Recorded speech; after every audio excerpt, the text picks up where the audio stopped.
I call this meeting to order at 6 p.m. First up, do we have anyone who wishes to address the board? Okay. Next, the minutes. Did everyone have a chance to look over the minutes from last month? Were there any questions? Do we have a motion to approve the minutes? Second? Sure. Okay, moving on to our discussion topics. First up is the library director report. Okay, so this is our end of the fiscal year was September 30th. And so we're starting our new fiscal year, and I may not have explained it before, but our fiscal year for the city begins October 1st and runs through September 30th. So it looks a little confusing when you're looking at this, and I'm still confused about it 16 years later. But we are in a new fiscal year. So what we're looking at here is the end of year stats for fiscal year 22.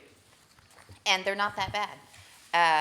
Particularly our library con that we had this year. It was the first in-person con that we've had since COVID. And it was over 1,600 people. And if I remember correctly, and Daniel might have a better memory. He does have a better memory than I do. I believe that prior to COVID, we were at about 1,700 for LibCon. So that was pretty cool that we're getting right back up there. So I included some photos from that. Library is also hosting a series of small business workshops. That was Daniel's, took the lead on that, and he has organized all of that. So that's going on. It began in September. And will be, there's four? Or three? Three. One more. Okay, so there's one more. The next one is next week. Is that correct? First Wednesday in November. First one. Okay, I'm totally wrong at everything. It's first Wednesday in November. Betty McDowell, who is our senior adult services librarian, led a banned book program, which was kind of fun. She and participants made little banned book charm bracelets and read excerpts from their favorite banned books. Plant Swap is continuing on a regular basis, always popular, and recently there was a program on growing mushrooms, and we have a scarecrow and a jack-o'-lantern in the courtyard that are growing mushrooms right now, allegedly. I haven't seen any. I was out there today. I didn't see any, but so we're doing pretty well. I'm hoping that next year, we'll be seeing pre-COVID numbers in our physical checkouts. I think it's going up all the time, so I don't really have a lot of concern about that. I will say that I was checking our new members, and this year it went up 3,000, which is great because that's I shouldn't say this year. Since COVID, it's gone up 3,000 members, which is great because it really hovered around 27, 28,000, and we're at almost 30 now. So it kind of hovered there because, even though we're issuing new cards all the time, cards are also expiring at the same time. So it's always just kind of balanced right there. But we're seeing an increase, and yes, that's probably a lot to do with the population growing, but I'm happy to see it. More people at the library. Does anybody have any questions? No? Okay. Just a comment. Uh-huh. I was here for the last hour of LibCon. Uh-huh. I was very, very, very impressed with participation and the crowd and everything that was available to do. Yeah, I had no idea it was that extensive. It's huge. It's our biggest event of the year. Senior librarian Betty McDowell does the majority of the planning with adult librarian Meg Miller, but everybody participates as far as the programming staff. They all participate in helping to have a variety of things for all ages. And then our circ staff are amazing because they spend the whole time issuing new cards, checking people in and out, et cetera, and helping out with some of the craft stations. So I walk around with a broom and a dustpan because that's what I'm good at. So did a it was good it was great. We had a really good time, and first time I think that nobody had to call the fire department or the police Oh. during LibCon. So that's a bonus. That's a bonus, yeah. Hmm. Also another, I guess, comment. I'm a junior mycologist, not like really an unofficial title. I really like mushrooms a lot, and I like research into a bunch of them. So I'm really happy to hear that we're have a little thing. Was the plant swap that is all coordinated? It's two different things. We had the mushroom. I'm going to call it the mushroom program because I can't pronounce that word. And the plant swap. So our adult services librarian Betty is organizing all of these different, not just plant-related programs, but also sort of a sustainable movement type thing as far as, urban gardening and that sort of thing. And she also, and I've totally lost track of what I was going to say, but we also have a seed library, if you're not familiar with that, down there in the special collections area where you can go and get seeds to plant. And we have a cuttings library down there where you can leave a cutting or you can pick up a cutting and take it home. That's great. Yeah. Okay. Next up is our team liaison report. So Sophie, back to you. So I've checked in a bunch of times. In fact, even today, and we have nothing. No requests. I gave her my email. No requests from there. Mm-hmm. So I believe in every aspect we're doing perfect in the high school area. Okay. Sounds good. And the Friends of the Library. Okay, Friends of the Library continue to support our programs. They offer monetary support for a lot of our presenters and things like LibCon. We actually can't purchase gift cards for events with city money, so the Friends of the Library will donate money for those sort of things, and we use those for prize drawings or whatever. They are also planning another book sale in November, and I believe it's going to be on November 17th, which is a Thursday this time, to give them an extra day since they're generally really popular and it's right before the holidays and people can pick stuff up. So they will be having that Thursday, November 17th, and we will leave the tables up at least through that Sunday.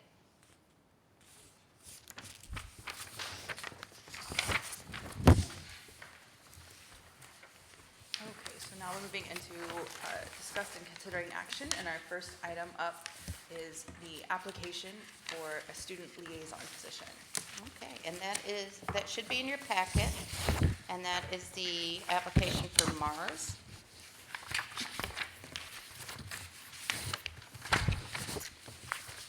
And Mars, you also go to Hendrickson, right? Yes. Okay.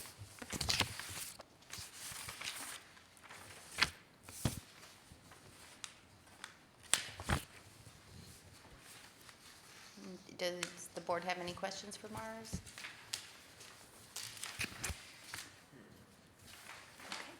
I'm just curious, on your second page, you say you can offer us knowledge on how to make reading more easy and fun.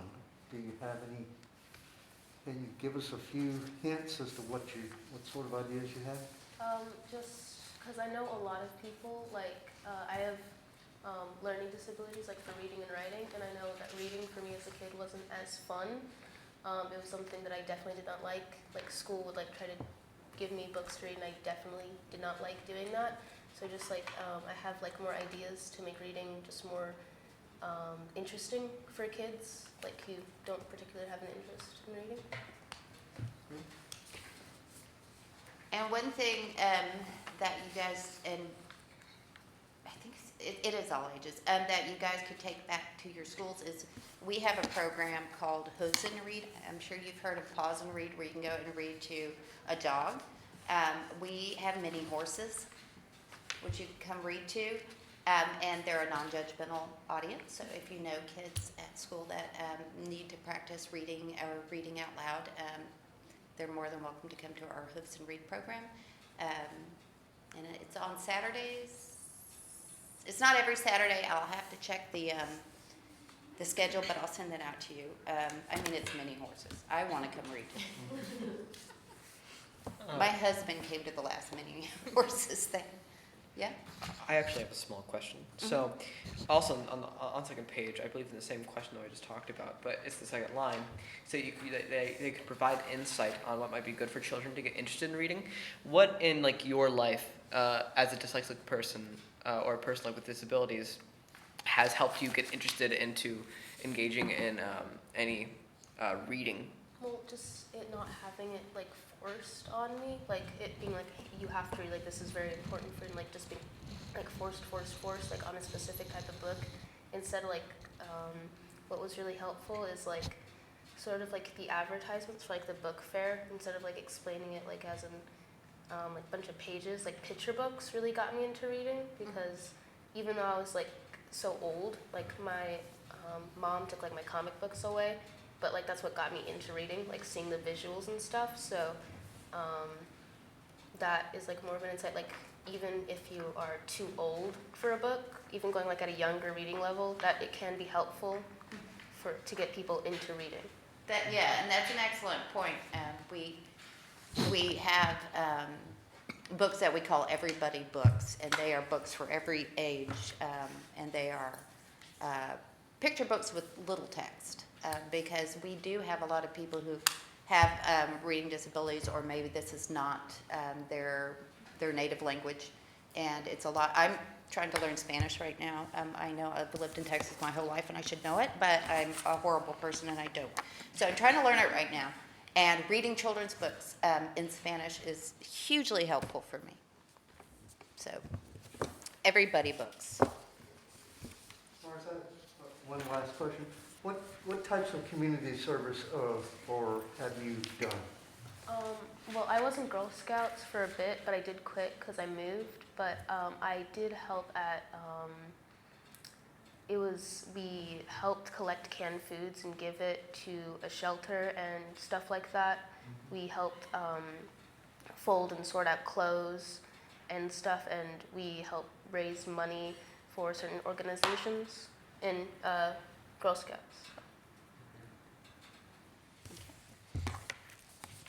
So, they can vote.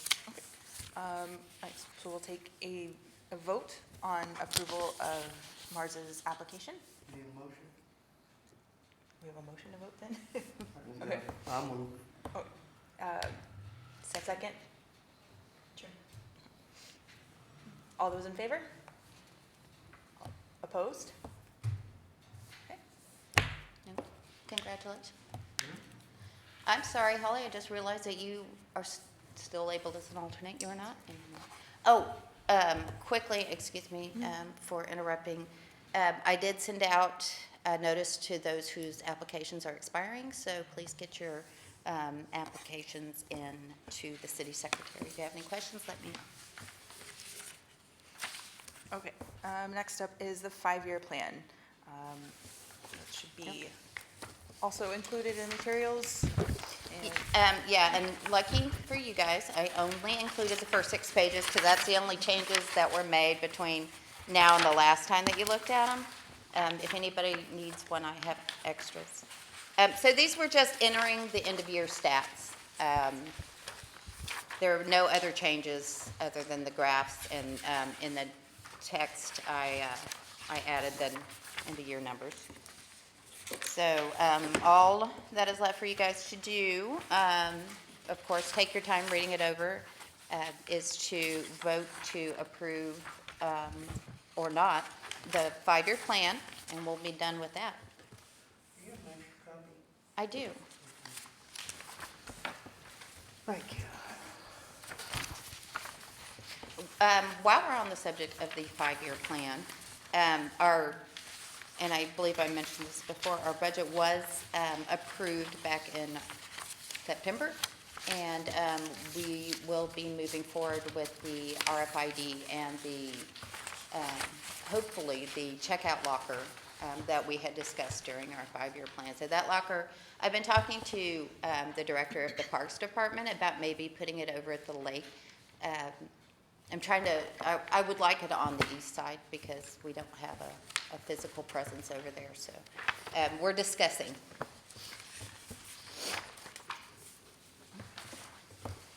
Anybody have any questions? Okay, do we have a motion to take a vote on the new approval of the plan? Thank you, Sophie. Second? Actually, it's student liaison can't. Oh, No, I'm sorry. Apologies. You're fine. I'll make a motion to approve. all right, and a second? Oh, all those in favor of approving the 5-year plan, say Aye. aye. Aye. Opposed? Okay, approved the plan. Okay. And I apologize to Mars and Sophie. I did not give you guys a very good intro to like Texas Open Meetings Act. So I'll give you a brief rundown on that. I'll send it out in an email. I promise it won't be, well, it's going to be boring, but I'll try to make it brief. Okay, I just assumed, because I've been doing it so long, oh, everybody knows about that. But no, normal people don't, just librarians. okay, and our next item is the library policies, reviewing the sections 1, 2, and 3. Okay, so the printout that you have of sections 1, 2, and 3 include George's comments that he sent me via email, and these are mostly going to be formatting, spelling, and grammar, which I'm horrible at. I was a copy editor of the paper, so. And I appreciate it Yeah, because, so I just- seriously. That's just something I do naturally. And then you should have a copy of recommendations for policy changes, or there's not really any major changes. It's mostly clarification or addendum. And that is here in, the changes are in red. So unattended children, I'm adding and teens in the library. The library doesn't act, no library that I know of, unless they are part of a school/public library partnership, acts in loco parentis. We do have students who are truant here. And, you know, I just want to make it clear that while we don't condone that, we also have students who come who are homeschooled, or maybe have, they come on their lunch hour, or they have an off period, or they might even be suspended. And they come to the library. It's a safe place for them to be when they're not in school. But we don't act in loco parentis, so we have worked with the high school. The principal comes by sometimes. The local PD comes by sometimes. But we don't interrogate the teens when they come in here because, again, some of them are here legitimately, and it is a safe place for them. So that's all this is. It clarifies that. That's always been our policy. We just didn't have it in writing. Another thing is that I've run into this problem a couple of times. If somebody calls the library and says, I'm looking for my wife or I'm looking for my daughter, can you tell me if they're there? We don't know who you are. We don't know if you're actually a parent. We don't know if you're actually the spouse. We don't know if you're the spouse and you're estranged. So we do not give out that information. We say, you're welcome to come look around, but we're not going to say, yeah, there's a 14-year-old in the kids section, you know, wearing a blue shirt. We don't do that. So I put that in there, just spelled that out, that we're not going to give that kind of information out. I also put it in guest privacy. It's not just in the kids section. Does anybody have any questions on the unattended children and teens, or recommendations, additions, whatever, and the guest privacy? George? Just a question about the operation of that policy. Is that the enforcer of that policy? Ultimately, it's you, but in practice, is that the person at the front desk that checks if a kid comes in?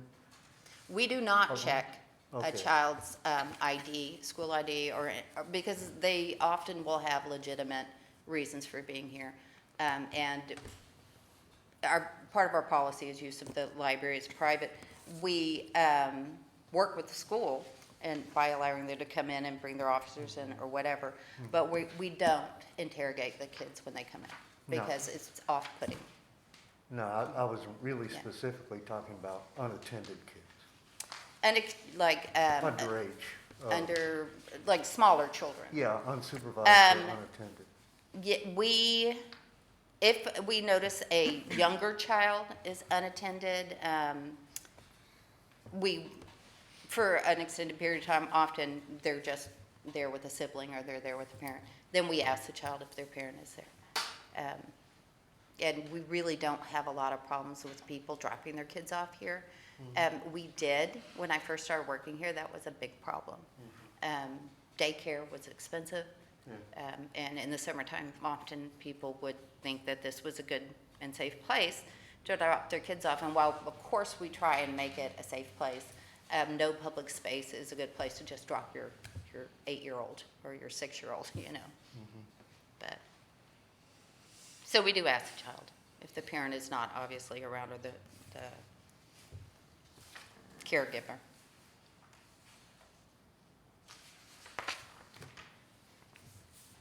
That's a very good question. Would there need to be any clarification around the last line in the truancy ones? If parents, school officials, and officers are welcome to come to the library if they suspect truant students are using the facility. I guess I just worry, like, the snowball of it, if you had somebody coming in, mostly probably not a school official, but a parent who's just on the lookout for kids they think should be in school. We've had that. Is there something, like, would that then tell them, oh, that's cool, I can do that? Do we need to specify that, like, you know, you need to be looking for your own child as a parent or guardian? That is a very good point. And yes, I would add that language. We have had an incident where there was a parent who was coming in and actually making the teens very, very uncomfortable because it was not their parent. And this person was taking photographs of them and just, the behavior was unacceptable. Wow. But, so that is a good point. I will put that in there.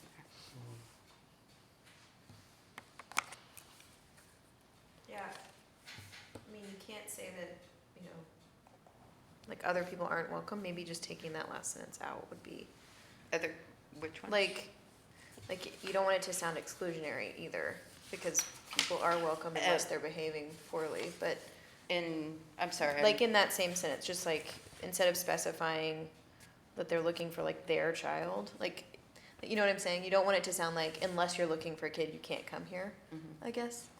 Does that make sense? Let me rethink that whole paragraph and bring it back to you guys. It always makes sense in my head, but then it doesn't on paper. You can say something like the library staff is solely responsible for enforcing this, or something like that. Now I'll have to think about the wording. I might, after we do all this, it also has to go through legal, so they will let me know if I'm saying something I shouldn't. But yeah, let me rethink that, because it's such a fine line that we walk between having a responsibility and an obligation to make sure our guests are safe and protect their privacy without overstepping that and taking on the role of the caregiver or the parent. So yeah, let me look into that. Is the public able to make comments or anything? Or not? You're welcome to make a comment, but the board could not respond. The consolidation, while everyone is invited to comma, you should only, or we invite your own child, or whatever it is, second sentence was, that's a good consolidation for the thoughts. Thank you. Are we good with those two?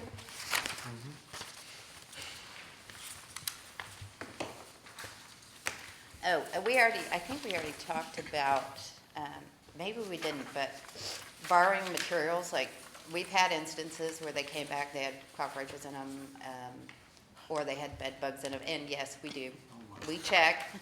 We are very careful, and Dawn had recommended the UV light, and that's great. We'll do that too. That isn't a policy, though. That's just a piece of equipment. So I wanted to add that little bit in here about, if the item comes back and we cannot circulate it because it has bed bugs, then it will be treated the same as a irreparably damaged material, because we have to throw the item out. Well, I say that. If we cannot treat it using our book oven and all of our various methods, if it's so infested that we can't do that and then use the item again, then it's treated as a damaged material. I also put in here that the account is blocked until they bring us some sort of thing that says that the issue has been addressed, like a receipt or something from a pest control service. It's becoming more. We've had items come back with bed bugs in them before. We caught it immediately because my staff is amazing. And we took care of it. We had, at one point when they were building those condos over there, rats came over to the library and decided to hang out. So we did have to sterilize a lot of stuff. So, it's doable in a lot of circumstances, and we don't want to be punitive to people, but we also have to think about public health when things come back and they're damaged in that manner. So.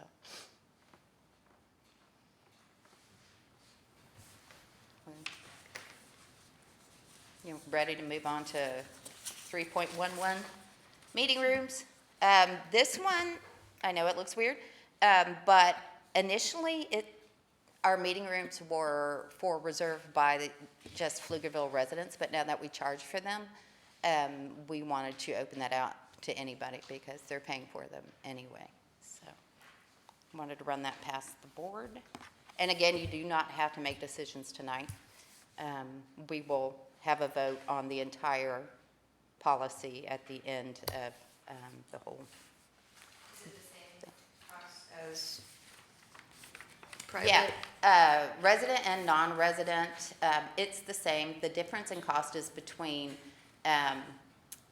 nonprofit and business or personal, private party or whatever. I'm sorry. Have you had non-residents request before? Yes, often, and even before, when we weren't charging, we would have people that wanted to have a business meeting here or a luncheon or something like that. And they couldn't because they might have been in the school district, but they weren't in the tax base. So it got real convoluted there. So now that we charge, they can use them as long as they pay.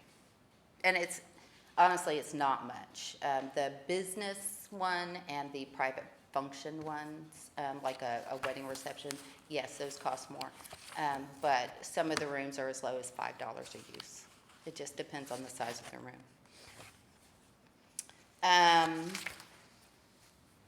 3.11.4, that is the art display. And I didn't write that on here, but that's what it is. And the display case is 3.11.3. That's the case that's out here. And that is just, we had the art displays 4 to 8 weeks, but we have such a demand to display here that I wanted to just make it 4 weeks, so more people had a chance to display their stuff.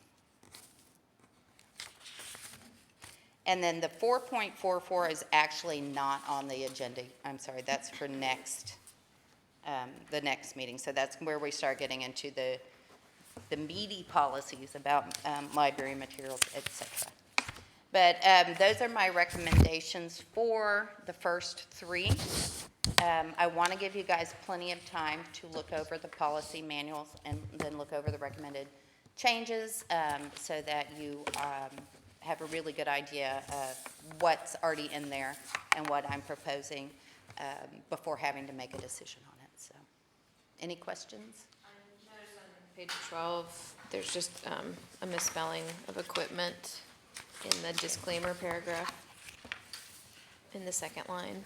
I don't know if that was just a, Oh, I'm on page 13. just FYI.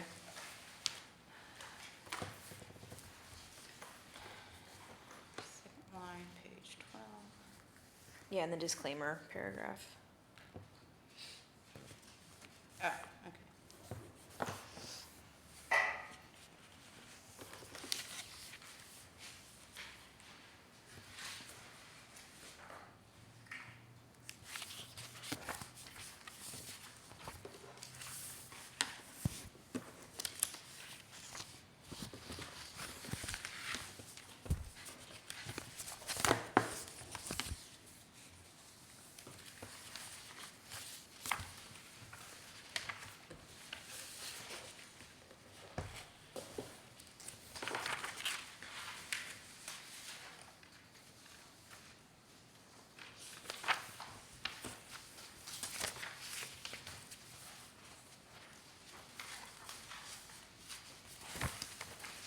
Just a question, the reservations, like, is for any amount of time in, as long as it's within the open hours? No, Oh, okay. it is, and is it not in here? It's up to 3 hours per person or group per month. But, Oh, yeah, okay. okay, is it in there under The second reservations? to last bullet, no Okay. more than 3 consecutive hours. Yes, and that Okay. includes setup and breakdown. I gotcha, okay.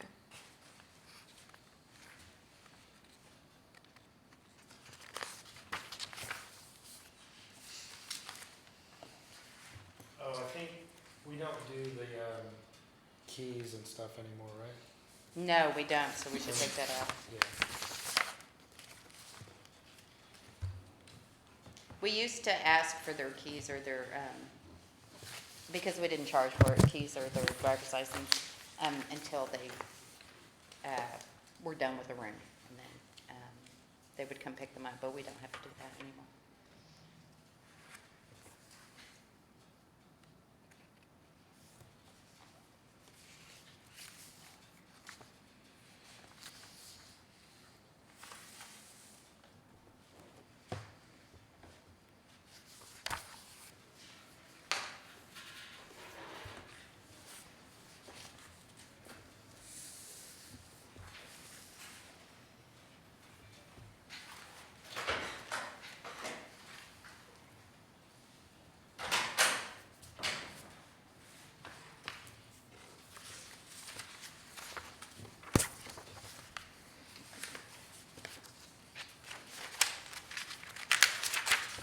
So with the difference between like, displays by outside groups versus exhibitions, is the exhibitions one that's more coordinated directly with the library with some sort of intent versus a display is someone has an opportunity to show their own work?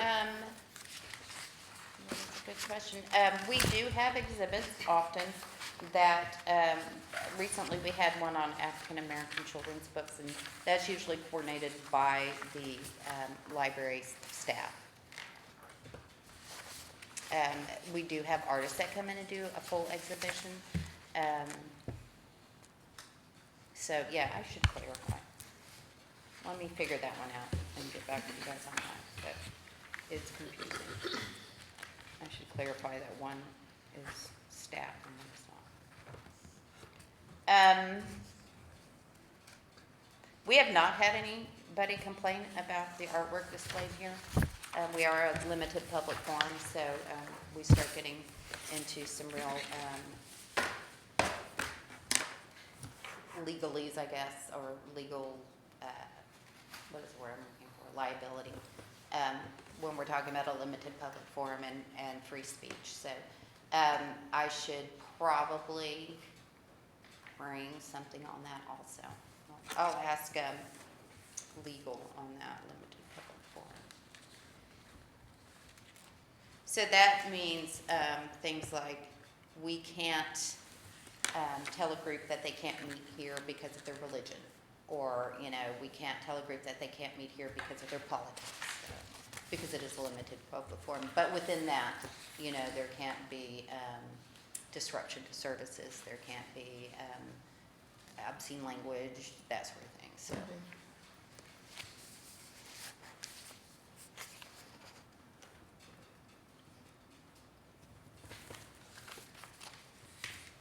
Okay, so, again, section 4, which is the library management, and on out after that, will be on the next agenda. Between now and the next meeting also, if y'all have concerns or recommendations or whatever, and you want to just shoot me an email, let me know. I'm happy to bring those to the table at the next meeting. Then our final item, I think, was determined is outside of the scope of the board, Yes. so that will be handled elsewhere. Are there any other final questions, thoughts? Okay. Do we have a motion to adjourn? So Second? Okay, meeting is adjourned at 6:36.